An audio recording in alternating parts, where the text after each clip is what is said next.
You're listening to an encore presentation of one of our best of family business episodes. And because this is being released on a Valentine's Day holiday, we wanted to give you one of our most popular and transparent episodes where Steve and Mary Alessi talk about how they keep the romance in the family business. Enjoy.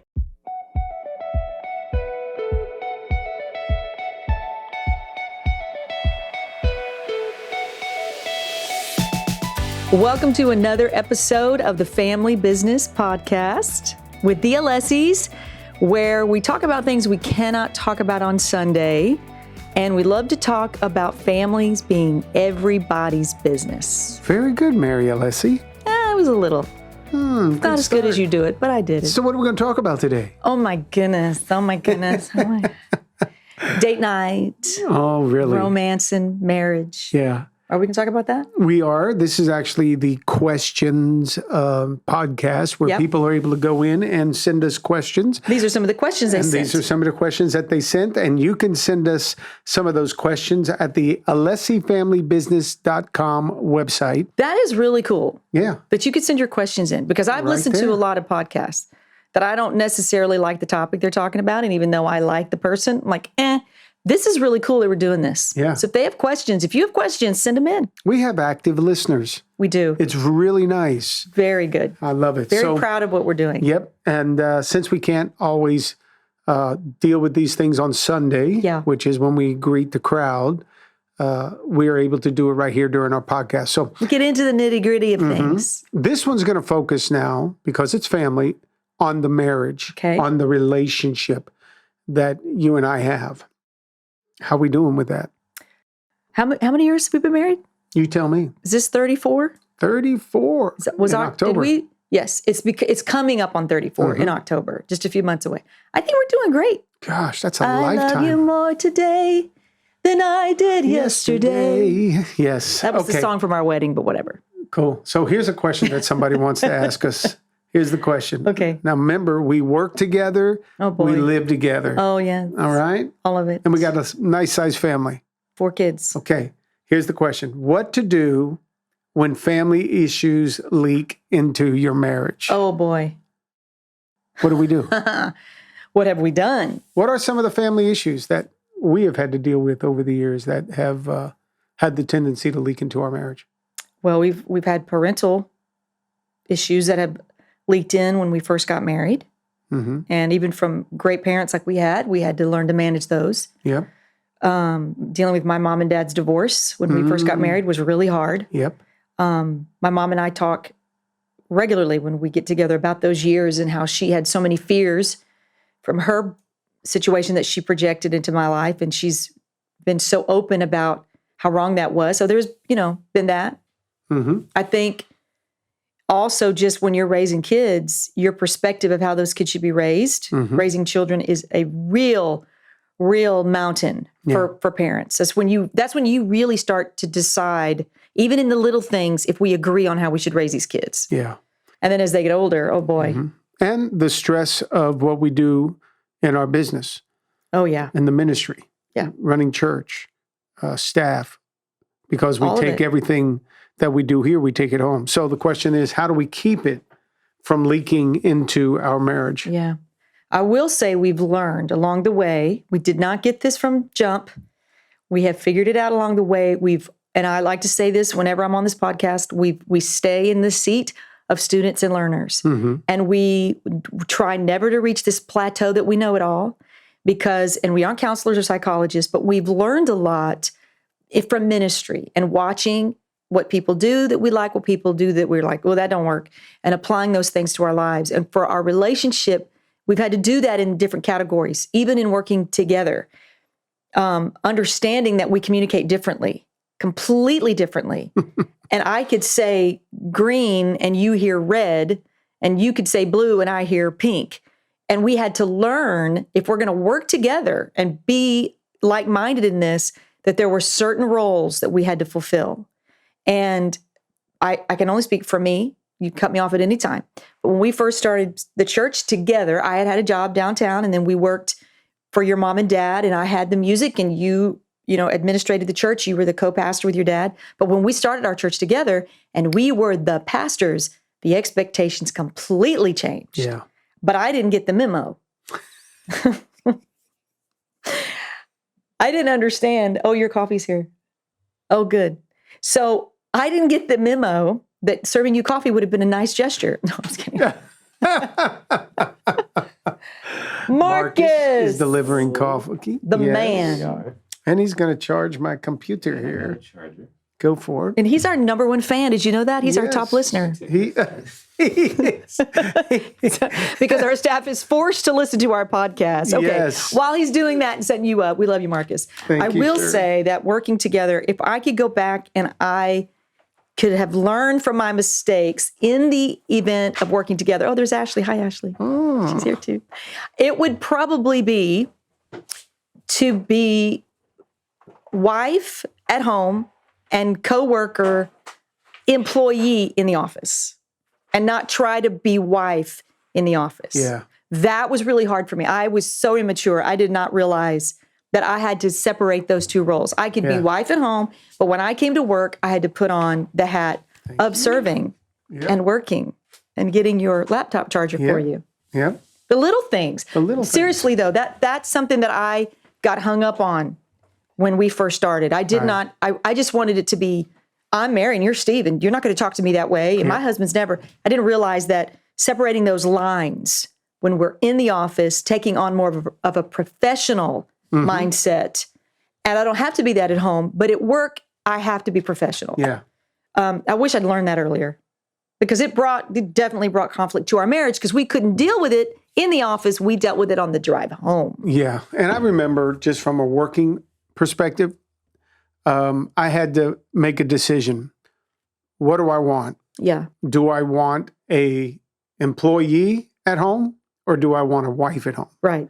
And I learned real quick that a happy wife was so much better than an employee at home.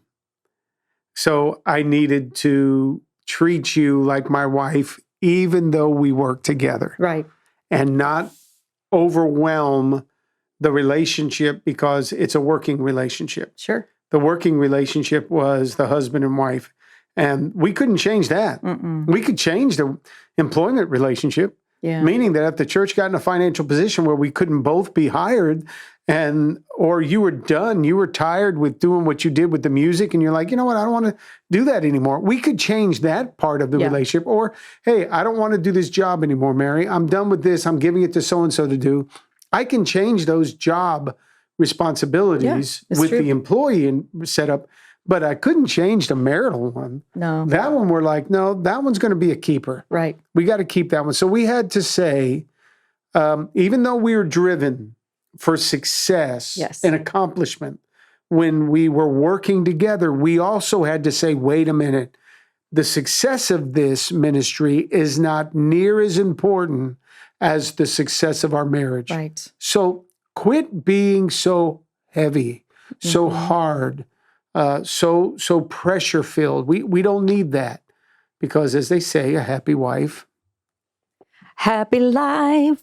Yep. So that helped us. We had to say from the work, let's not let it leak into our marriage. Yeah. And but it was a struggle. Oh, yes, it was. Again, 34 years. Right. And we've worked together. How old is the church? 23. 24, yeah. 24. And we've worked together. We're coming up on 24. We've worked together since day one. So we've been co-workers on staff together for 24 years. Prior to that, about 8 or 9 years together? Yeah. And that was different because all we've known is each other working. All we've ever known is working together. And I had my own office, and you had your own job description, and we had a boss. Oh, that was the worst. And that was hard. That was your mom and dad. And I felt the pressure of making sure you were a perfect employee and put so much pressure on you and on the relationship, where, again, I had to make a decision. Wait a minute, man, I want a happier wife than I do a happier dad and mom. That's right. And that's where we had to apply what we taught our kids, and we are teaching our kids, that the voices of mom and dad, once you're married, this is to protect your marriage, and that role in union It's what you two think together. It's not the boy. You can't just keep trying to please dad or try to please mom. That's going to hurt and erode your relationship. Yeah. John Roman's in here, and him and his wife work together in the ministry. John and Jackie. How many years now, John? Yeah. I've been on staff 20 years, and she's been with us 15. Yeah.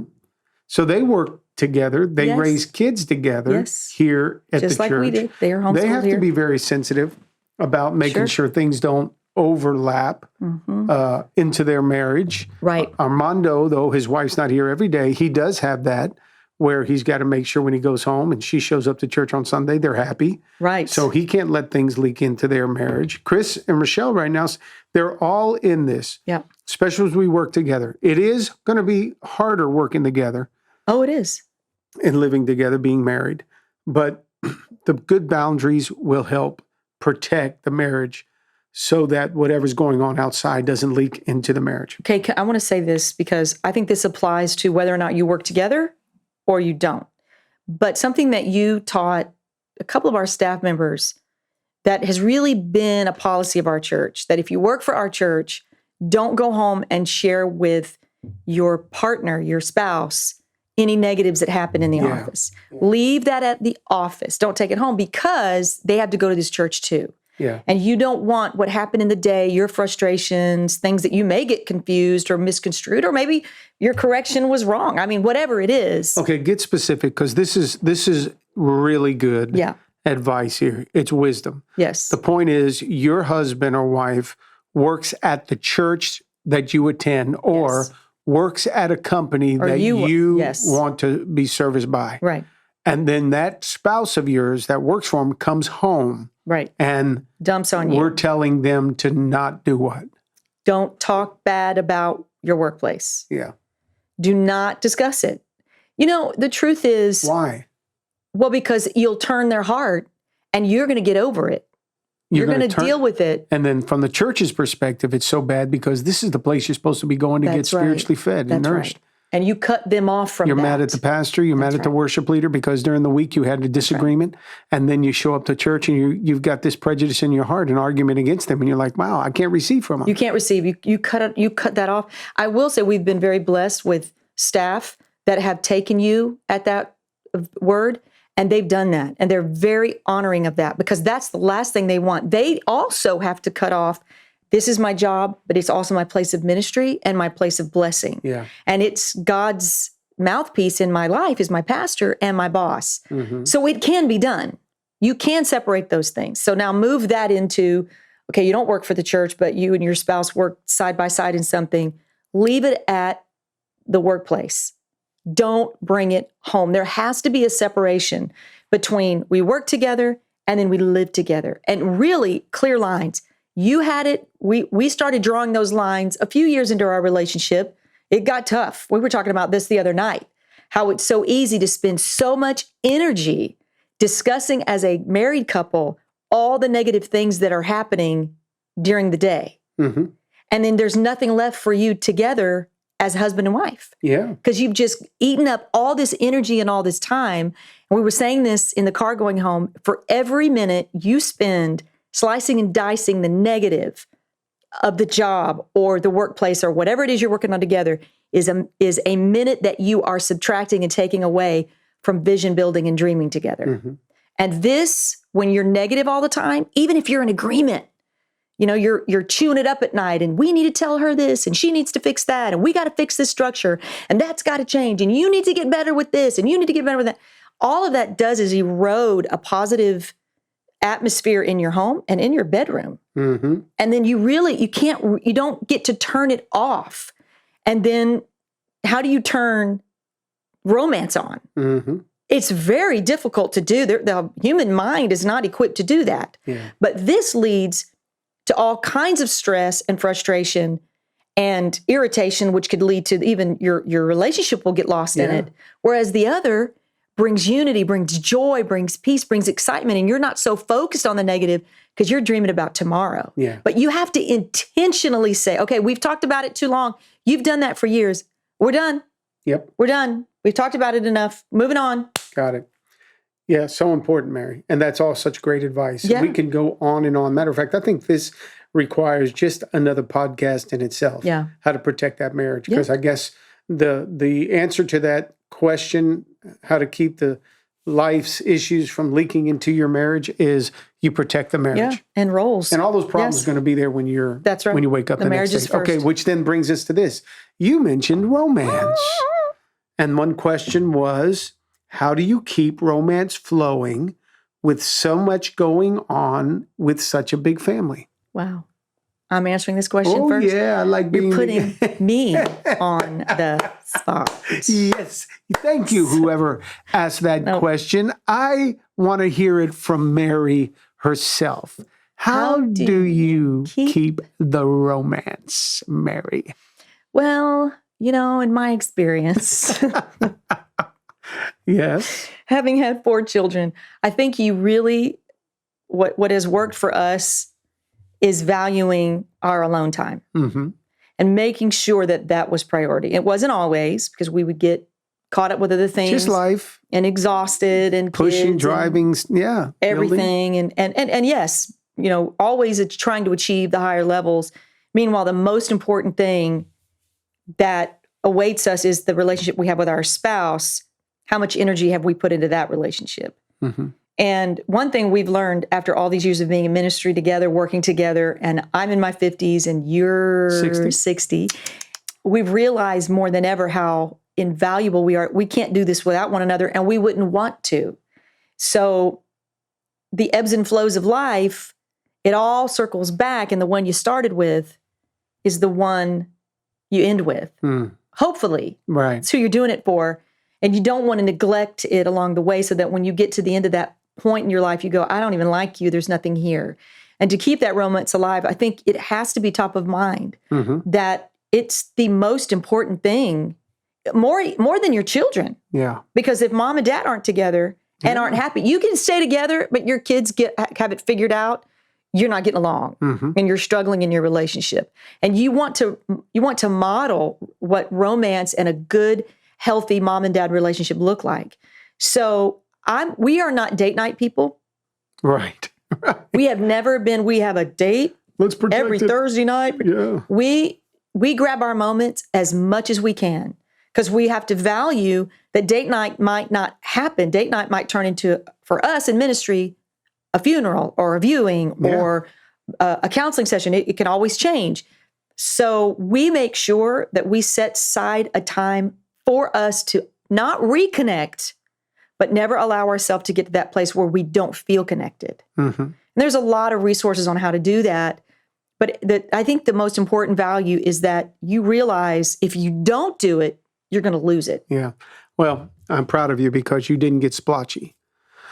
Usually when you address certain issues where you get nervous, your neck breaks out in little red splotches. Well, this is definitely... Well, you said romance. Were we supposed to talk about sex? This is definitely one of those subjects that we would not be able to talk about on Sunday because they're talking about the romance, keeping in the marriage. Yes, sex is a part of that. It is. And one thing I need, at least Sunday, Monday, I need to connect with you on the romance. Yeah. And romance is the word for sex here. Got it. I need to code for sex. I need. Now everybody's going to know what happens on Sundays. When we pray at church and preach and sing and get drained emotionally, I need romance at that point. It's just it's a welcome release of all that is built up in me that then helps me connect with you personally. After trying to connect with God, trying to connect with people, it's so important that I get that connection time with you. And I think that's most men. Yep. When they go through high stress environments, it's welcomed. It's needed. And I remember a guy years ago, just because a man has a healthy sex drive, some women want to complain, oh man, it's too much. People want to make him out to be perverted almost, even as a person that has a relationship with God. How could he be so into that? Why does he need it so much? Well, every day I wake up and I eat breakfast. And then at noontime, I have lunch. And then at dinner time, I have dinner. Nobody looks at me and says, "Oh my gosh, what's wrong with you?" Right. That you're hungry every so many hours. Why do you got to eat every day? Appetite. Absolutely. It is a healthy appetite. So what that means is, because I appreciate that, physically speaking, I got to take care of myself. Yeah. And you got to take care of yourself. Right. If we're going to keep romance alive, the temple of the Holy Spirit. Oh, brother. Oh, God. Our bodies, don't spiritualize it, make it weird. The bodies, we want to take care of our bodies. No, we do. We want to look good for each other. We have to take care of ourselves, because when we take care of ourselves, we feel good about ourselves. And that helps us when we're romantic. You know what I think is so funny that all these years has taught us both, and has certainly taught me? What do couples usually... You interrupted my flow, but go ahead. Really? You look like you were coming to the... All right, go ahead. Finish. No? Because did you lose it? It's gone. It's gone. Go ahead. It'll now come you back. Lost yours. I know. See, we're too old for this, Steve. You can't do that to me. I was trying to help you. I was trying to support your thought. Ashley is blushing over in the corner right here. Oh, I love this. She's in the corner in the dark. You're learning so much, girl. No, honestly, what couples end up in the counseling rooms over is the fact that they've stopped having sex. Mm-hmm. And you've never met a couple that kept having sex and their marriage was still miserable. Mm-hmm. It doesn't work that way. They're miserable and they stopped having sex a year ago. Yeah. So it's like, don't stop having sex with each other. Yeah. That's key. Stay connected physically, and you will stay connected emotionally and spiritually in every possible way. Does that help you?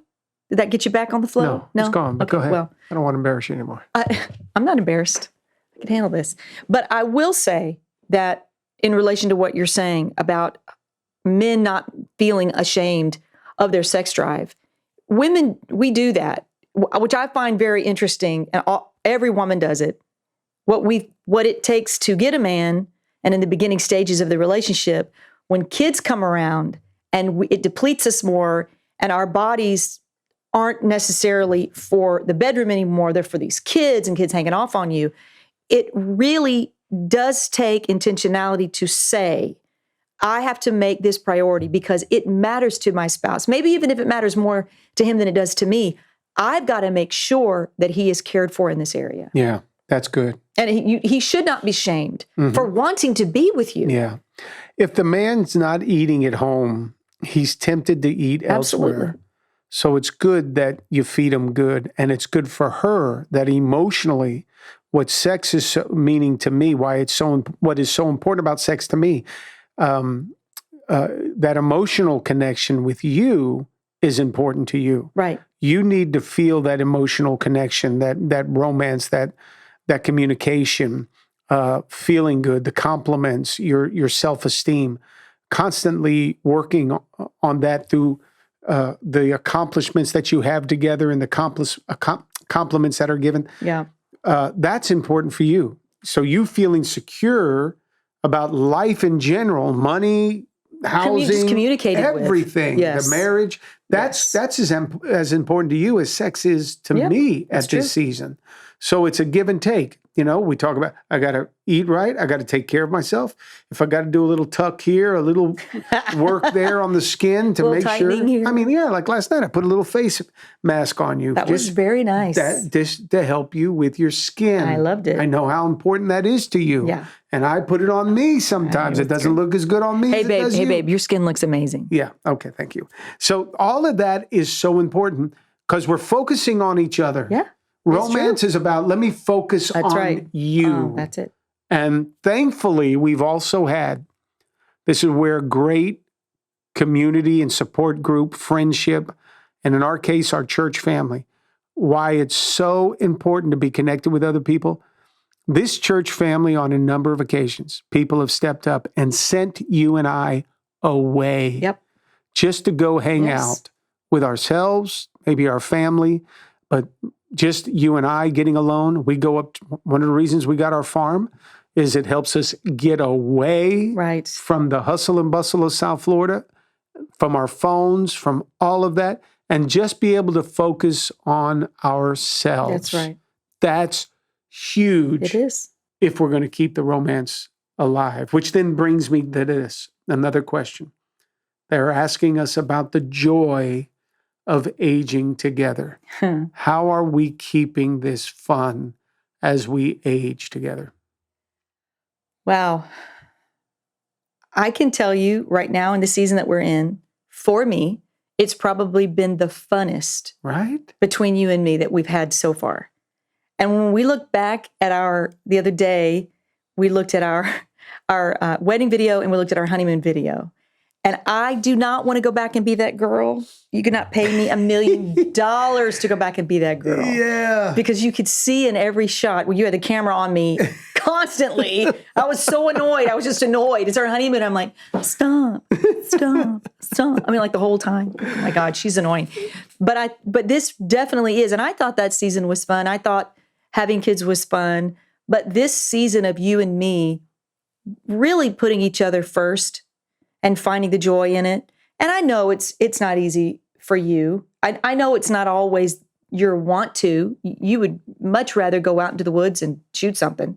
But you definitely let me know that being with me is the most important and most fun thing that there is to do. And I believe you, you know? Yeah. And we really do work on having fun together. And part of that is certain conversations are off limits.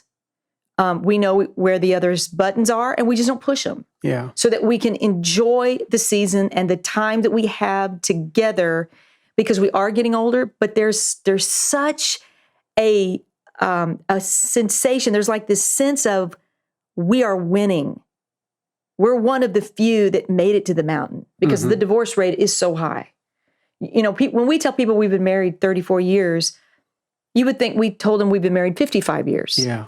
Because that's a huge accomplishment these days, to be married a long time to the same person. And I'm so proud of that. But there is just a sense of, we made it, made it. You know, it's Chance the Rapper sings. We're together, and we've done so much with our lives. And that just makes it like we weathered some serious storms, and we're still here together. I could cry thinking about it. I know. And I wouldn't want to be with anybody else but you.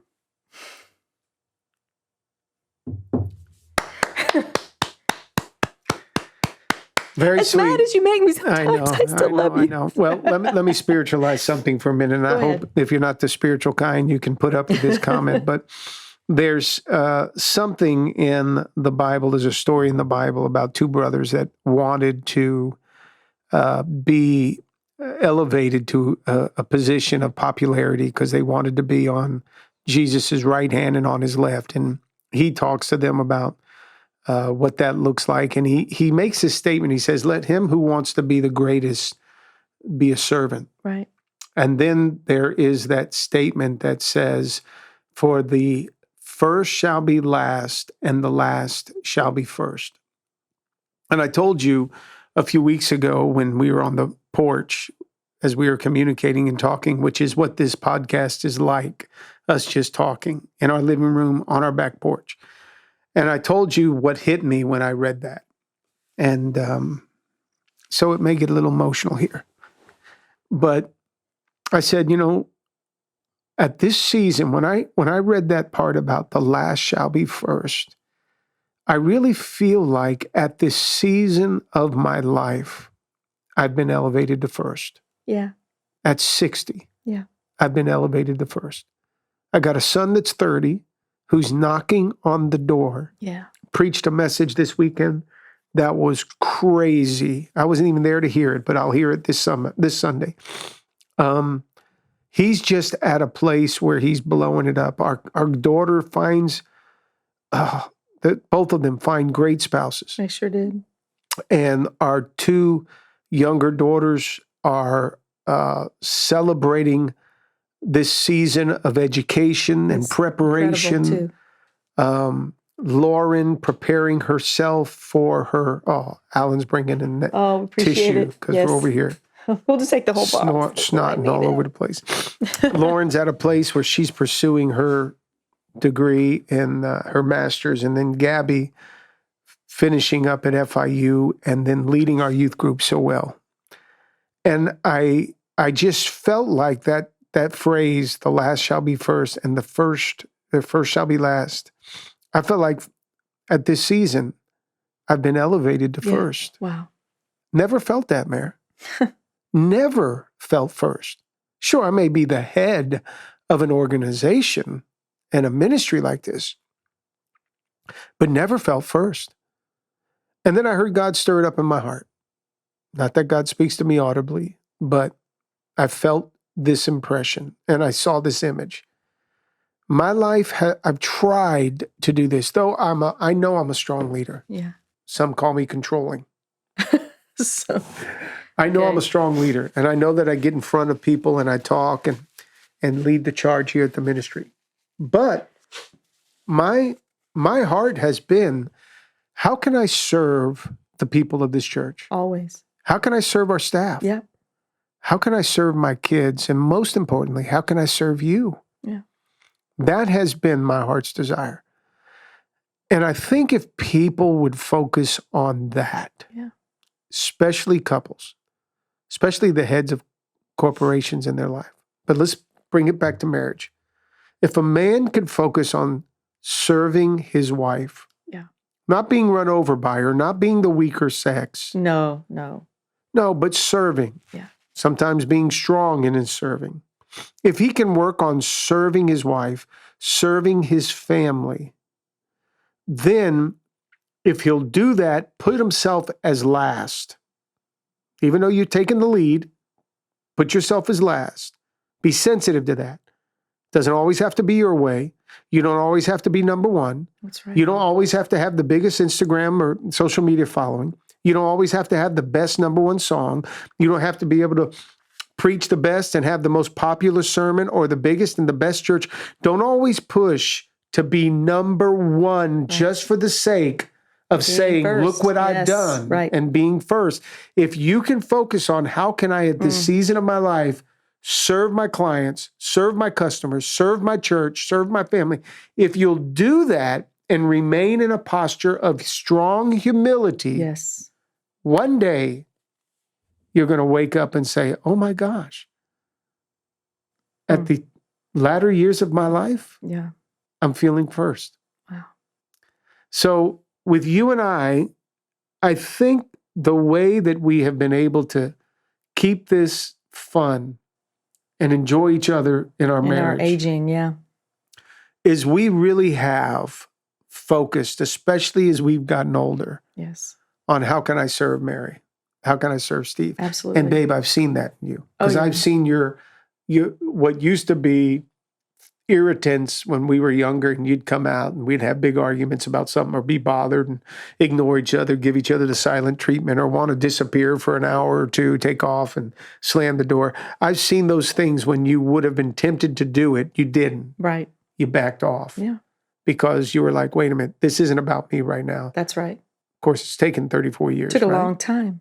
But we just didn't make the mistake of quitting 2 years, 5 years, 10 years into this thing. Because divorce was never an option.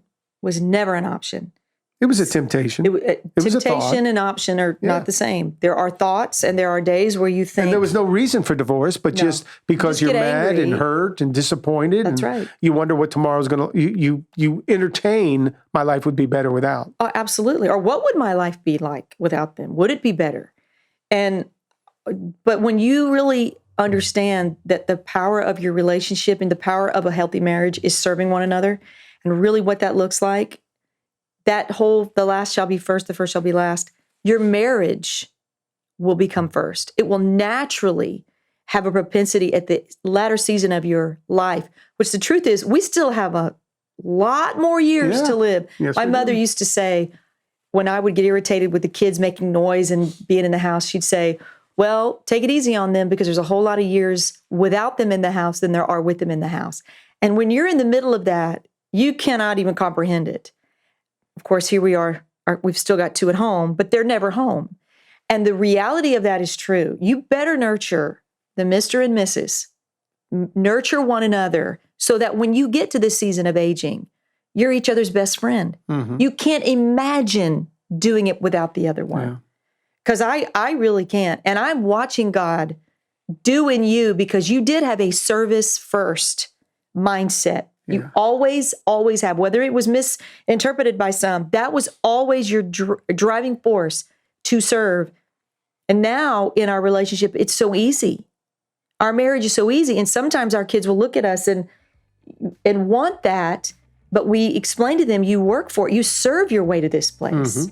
And it makes it look easy, but it's because we did the hard stuff. 34 years in the making.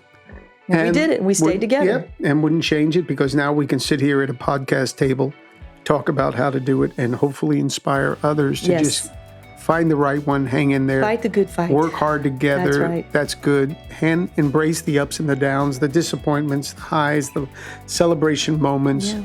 All of that. Keep a relationship with God in place. Stay connected to the local church. Yeah. Find good pastors that you can follow. Find the and village. Watch how life could really treat you well. Amen. So we hope today's questions and the answers that we have given you have been an encouragement. So thank you for joining us today on the Alessi Family Business Podcast. We hope you enjoyed today's episode. Go ahead and subscribe to our YouTube channel, like this video, and click on the notifications bell so you can be notified for all of our future videos. And if you loved today's topic, we have plenty more. And you can click on this link right here to watch all of our videos so you can learn why family is everybody's business.